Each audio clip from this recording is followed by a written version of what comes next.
Hello everyone. This video is of utmost importance. However you feel about Tucker Carlson, if you're right, if you're left, it doesn't matter. The whole clip is good, but the part I really want to highlight is when they start talking about architecture. And it may seem like this specific instance, but this specific point connects to a wider web. And what I think that wider web exemplifies is the way people of power has sucked the spirit out of our nation and our people and has constantly tried to sway us from standing strong in love, in truth, and in beauty. So let's just get right into it. I'm for America. And no one even asked that.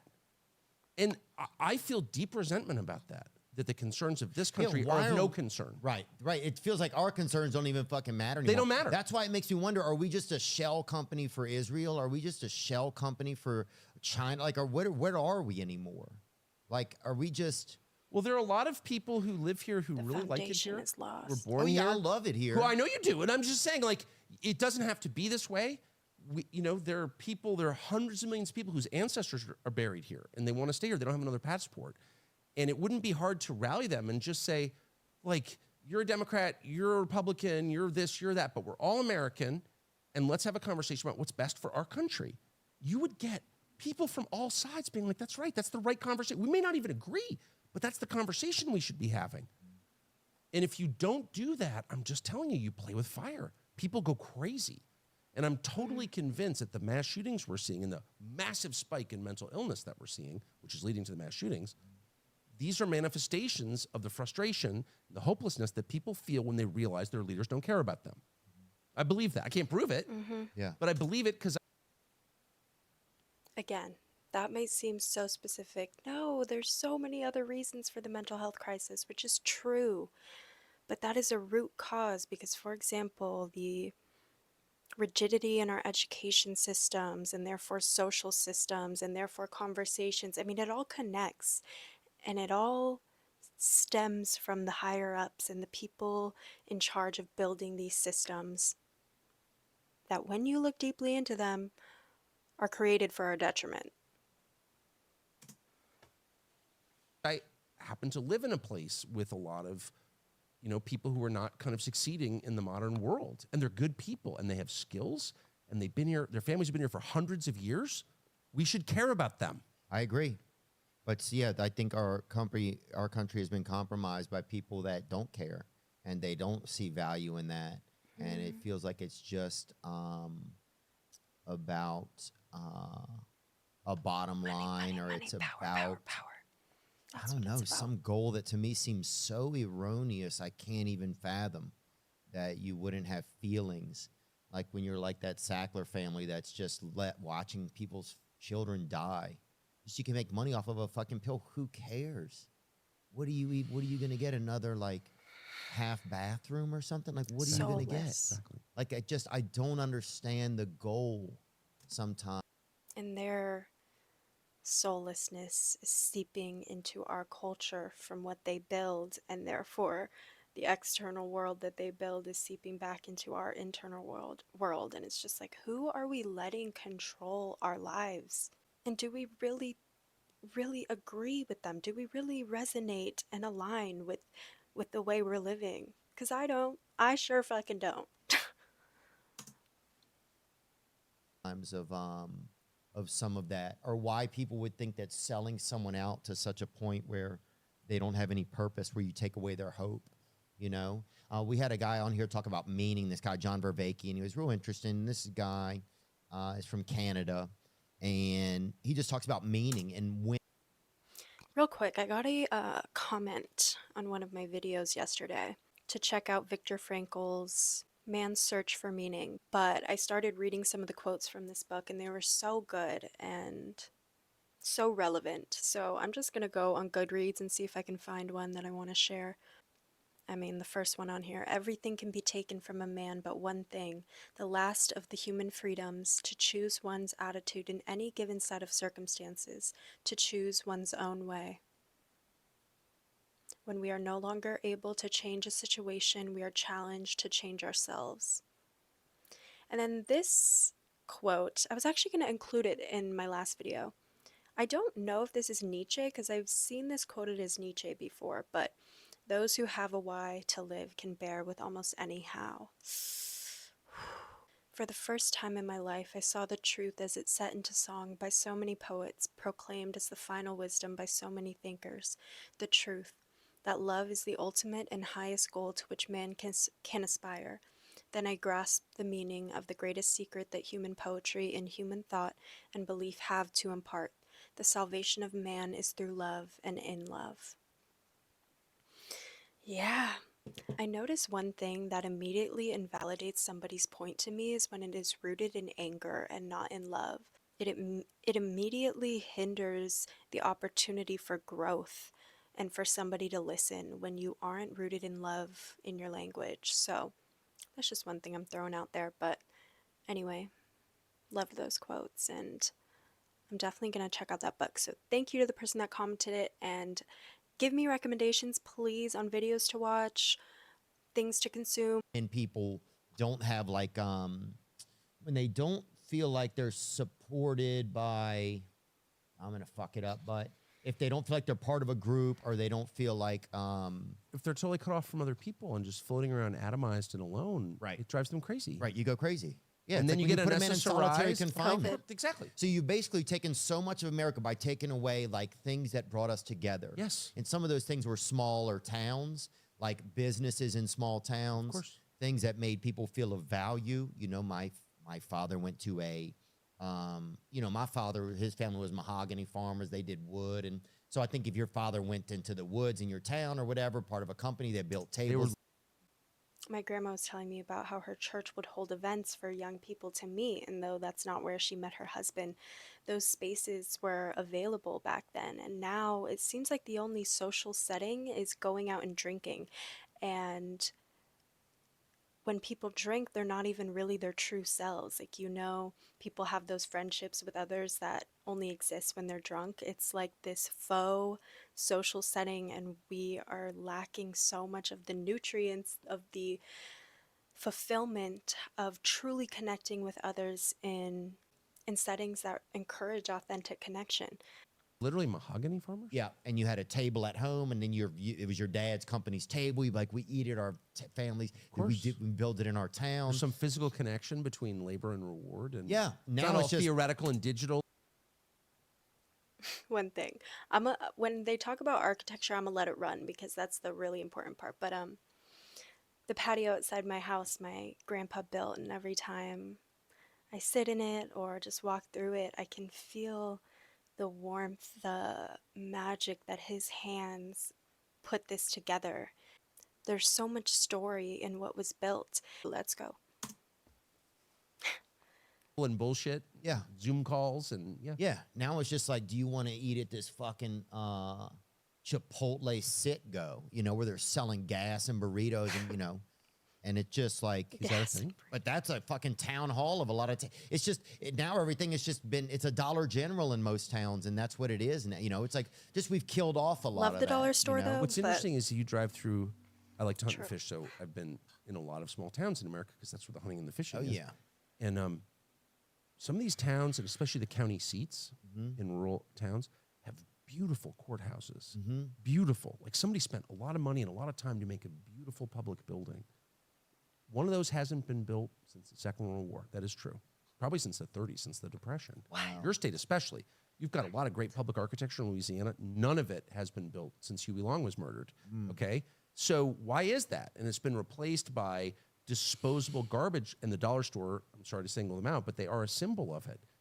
It's so intentionally ugly. Box stores are so ugly. You're like, there's got to be a purpose behind, architecture exists for a reason. You're sending a message when you build a building, when you Right. build anything. just want to bring up a concept. Architecture is frozen music.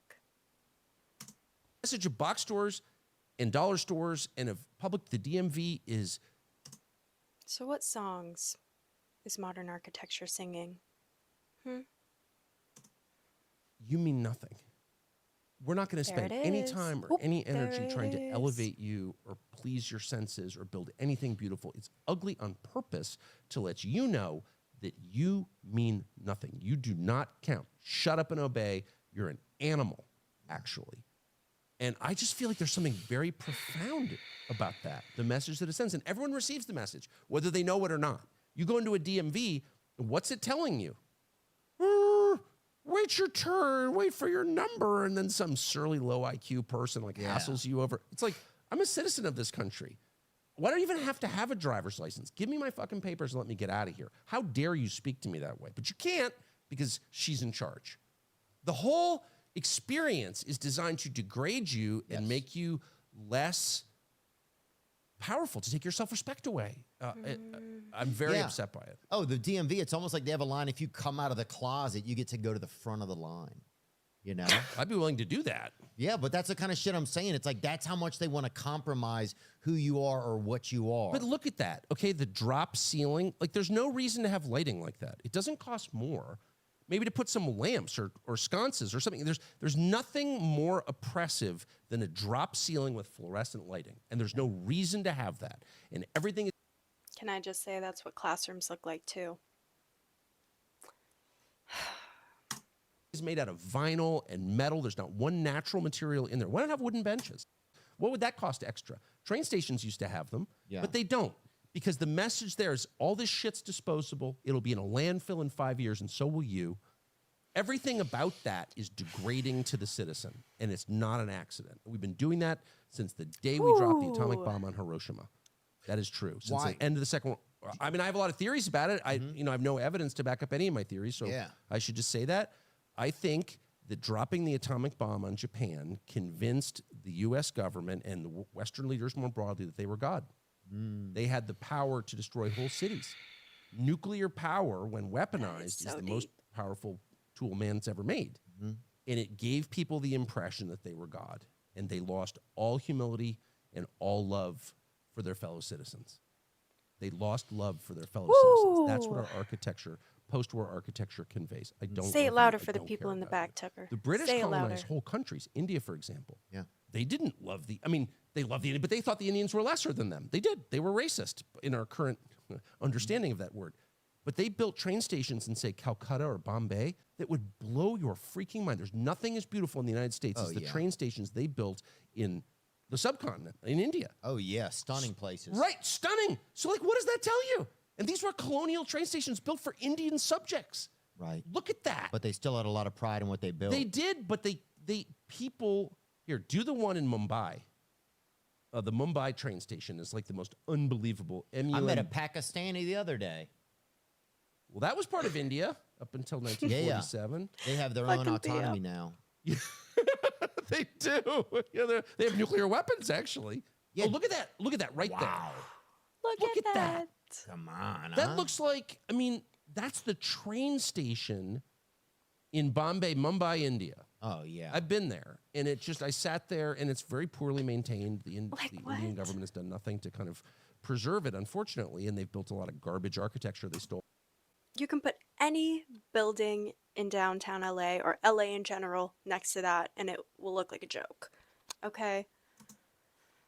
From our anti-human architects. Modern building. But, like, what kind of... Probably old building, too. I haven't really seen any like super beautiful architecture in LA, if I'm being honest, but would build something like that. Why would we? A country that cared about...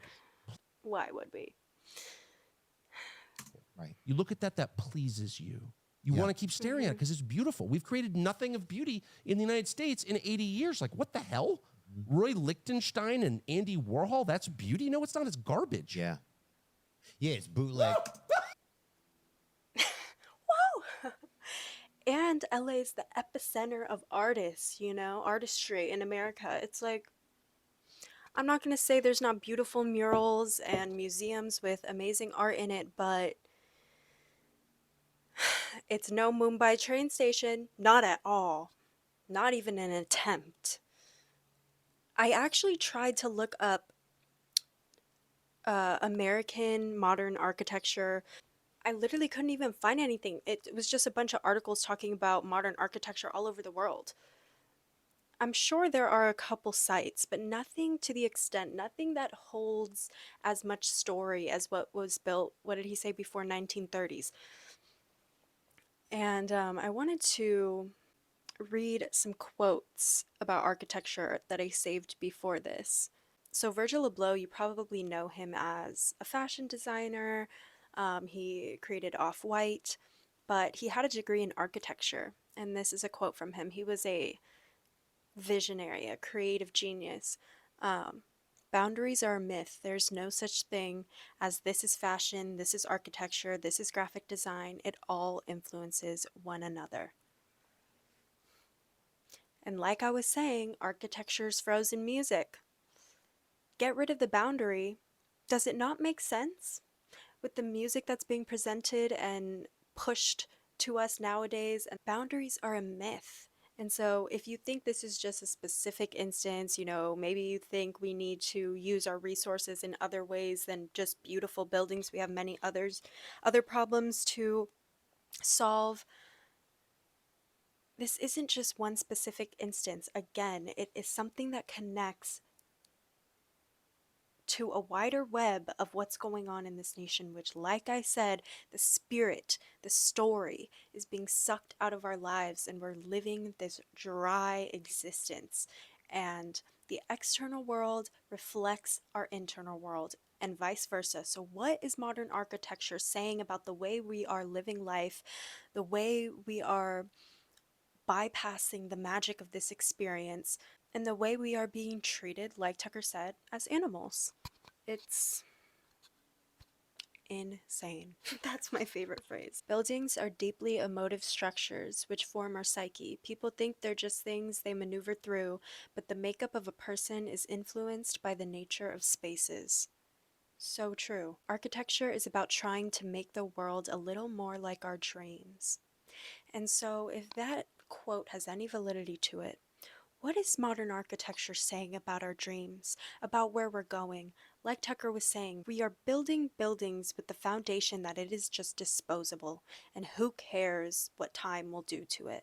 We are not trying to make this lasting impact, this monument that tells the story of our time. Because what we're being fed is that our time, our experience, our unique thoughts and art and ideas don't matter because we're not in control and we're the peasants, It just, ugh. I understand Tucker's reaction there where he just screamed. Let me just replay that. Andy Warhol, that's beauty? No, it's not. It's garbage. Yeah. Yeah, it's bootleg. You're getting me going, baby. Am I? Because seriously, it's ridiculous, and it's especially ridiculous when you've gone on this inner journey to rediscover your power and the flame that is you, the magic that exists within your heart and your mind and your vision. And it's infuriating to feel the spirit getting diluted more and more and seeing more examples of it, more such deliberate examples of it. Listen, I just want to say, I know I'm not the most articulate person in the world. One of the main reasons I wanted to start making videos was to practice my speech. I'd say I'm a pretty good writer, but speaking is just not my forte. I stutter a lot, I pause a lot, so excuse my lack of language skill, okay? But hey, this is me. Oh wait, you know what? No, we're not done because I forgot he says something really important after this. Yeah. Oh, yeah, dude. I like your attitude.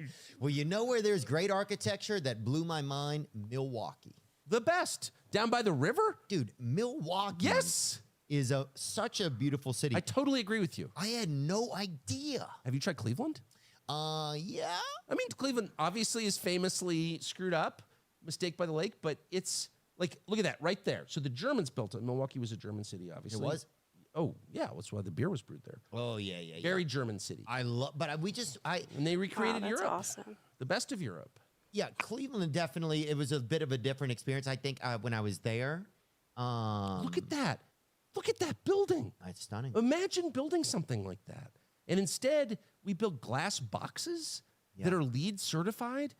And it's like we've built nothing of value, nothing of permanence, nothing we have built in my lifetime will last.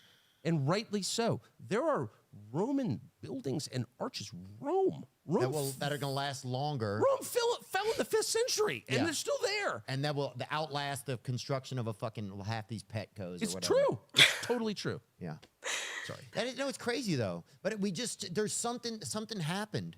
And I think that's the infection that starts to get into the spirit of us, you know? And I think that's the fight that's going on inside of a lot of people. Make something beautiful. That's what we should be telling kids. Like, your job in life, it's not just working for the man and paying the bills. It's make one thing that's beautiful, that you are proud of, that's an expression of something good inside you.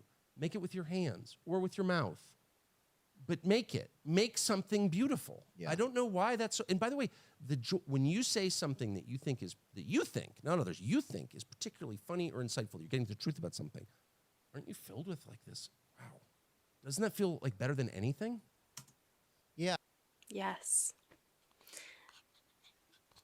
Anytime I create something I'm proud of, I describe it as the voices are finally silenced. These voices that nag me day and night, but also inspire me, but are a lot of the times really loud, or sometimes they're silent, but they're layered. They finally quiet. And it's almost like maybe a silent applause or something starts. Maybe not even applause, but just like, thank you. You finally listened to the calling.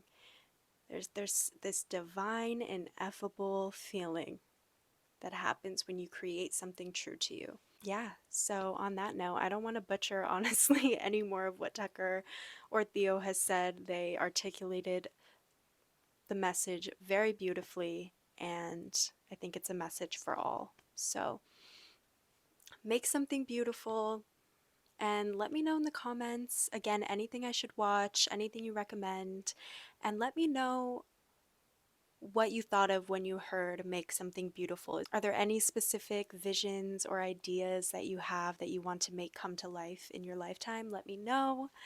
I love you so much. Don't forget to take life seriously lighthearted. We're all going to be okay. Bye.